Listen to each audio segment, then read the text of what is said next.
बिहार में विधानसभा चुनाव की तारीखों का ऐलान हो गया है। इस बार बिहार में 3 चरणों में मतदान होंगे। 28 अक्टूबर को पहले चरण के लिए मतदान होगा, जबकि दूसरे चरण के लिए 3 नवंबर और 7 नवंबर को तीसरे चरण की वोटिंग होगी।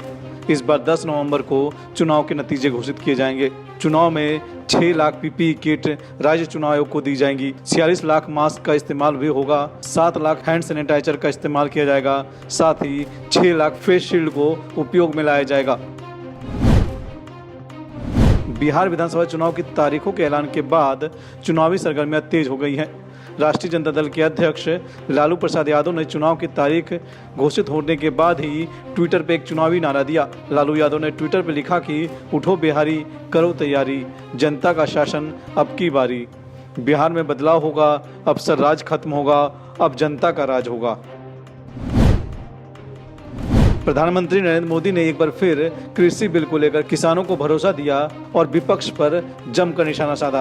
प्रधानमंत्री मोदी ने कहा कि किसानों से जिन्होंने हमेशा झूठ बोला है, वो लोग इन दिनों अपने राजनीतिक स्वार्थ की वजह से किसानों के कंधे पर रखकर बंदूक चला रहे हैं। वे उन्हें भ्रमित कर रहे हैं। पीएम मोदी ने किसानों को भरोसा दिलाया कि कृषि बिल से छोटे किसानों को सबसे अधिक फायदा होगा।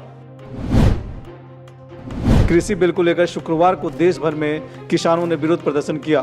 भारतीय किसान यूनियन समेत विभिन्न किसान संगठनों के देश भर में प्रस्तावित चक्का जाम में 31 संगठन शामिल हुए।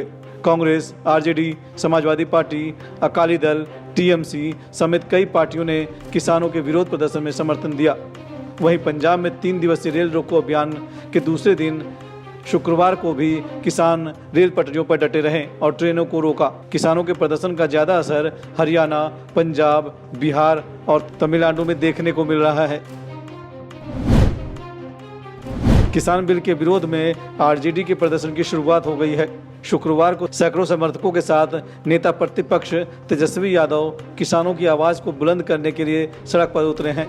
प्रदर्शन के दौरान तेजस्वी यादव अपने आवाज से ट्रैक्टर चलाते हुए प्रदेश पार्टी कार्यालय पहुंचे। इस दौरान सैकड़ों पार्टी कार्यकर्ताओं ने किसान बिल को किसान विरोधी बताते हुए एनडीए सरकार के खिलाफ जमकर नारेबाजी की और किसान बिल वापस लेने की मांग की।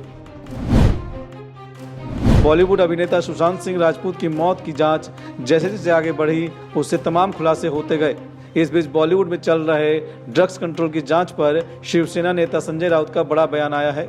संजय राउत ने कहा है कि एनसीबी का काम ड्रग कंट्रोल की जांच करना है, जो अंतर्राष्ट्रीय सीमाओं से आते हैं, लेकिन वो बॉलीवुड में लोगों की जांच कर रहे हैं। ऐसा लग रहा है कि बॉलीवुड में कोई काम नहीं चल रहा, हर कोई ड्रग्स ले रहा है।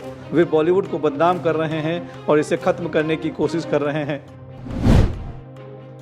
ड्रग्स कनेक्शन को लेकर एनसीबी ने रकुलप्रीत सिंह से पूछताछ की। इस दौरान रकुलप्रीत ने रिया चक्रवर्ती पर सारा ठिकरा फोड़ा है।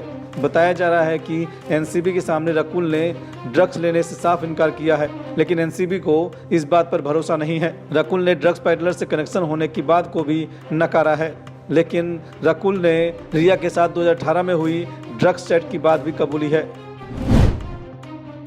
बॉलीवुड अभिनेता सुशांत सिंह राजपूत की मौत को 100 दिन पूरे हो गए हैं। इस बीच सुशांत के परिवार के वकील विकास सिंह ने ट्वीट किया है कि सीबीआई द्वारा सुशांत मामले में आत्महत्या के लिए उकसाए जाने से बदलकर हत्या के मामले में बदलने में हो रही देरी अब फ्रस्ट्रेशन हो रही है।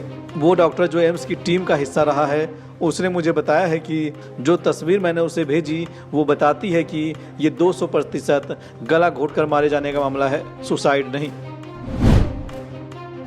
बॉलीवुड के दिग्गज गायक एसपी बालासुब्रमण्यम का निधन हो गया है। उनके निधन की खबर की जानकारी उनके बेटे ने दी। उनकी उम्र 74 साल थी। बालासुब्रमण्यम कोरोना वायरस से संक्रमित होने के बाद 5 अगस्त से अस्पताल में भर्ती थे। अस्पताल ने गुरुवार को बयान जारी कर कहा कि उनकी हालत बहुत ही ज्यादा गंभीर हो गई है। उन्हें लाइफ सपोर्ट सिस्टम पर रखा गया है। अस्पताल ने बताया था कि उनकी हालत बिगड़ती ही जा रही थी। शेयर बाजारों में पिछले 6 दिनों से जारी गिरावट पर शुक्रवार को विराम लगा। सेंसेक्स 835 अंक मजबूत होकर 37,389 अंक पर बंद हुआ। इसी प्रकार निफ्टी 245 अंक उछलकर 11,050 अंक पर बंद हुआ। सेंसेक्स में शामिल सभी 30 शेयर में बढ़ोतरी देखने को मिली।